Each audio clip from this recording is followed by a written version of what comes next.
இந்த நாள் கர்த்தருடைய வார்த்தை 1 நாளாகமம் 4ஆம் அதிகாரம் 10ஆம் வசனத்தை வாசிக்க கேட்போம். உமது கரம் என்னோடு இருந்து, உமது கரம் என்னோடு இருந்து தீங்கு என்னை துக்கப்படுத்தாதபடிக்கு, தீங்கு என்னை துக்கப்படுத்தாதபடிக்கு விலக்கி காத்தருளும். என்னை விலக்கி காத்தருளும். எனக்கு அன்பான தேவ பிள்ளைகளே, யாபேஸ் அன்றைக்கு இஸ்ரவேல் தேவனை நோக்கி ஜெபித்த பொழுது யாபேசுடைய சூழ்நிலையை கர்த்தர் மாற்றினார். யாபேசை துக்கத்தோடு கூட பெற்றதனால அவருடைய தாயார் யாபேஸ் என்று பெயரிட்டார். ஒருவேளை துக்கத்தோடு கூட தீமையோடு கூட இருக்கிறீங்களா?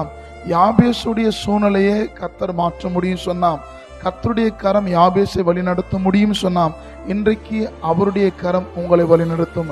எந்த விதமான தீமையும் உங்களை அணுகாதபடி கர்த்தர் உங்களை பாதுகாத்துக் கொள்வார். கர்த்தர் உங்களோடு கூட இருக்கிறார். ஆமென்.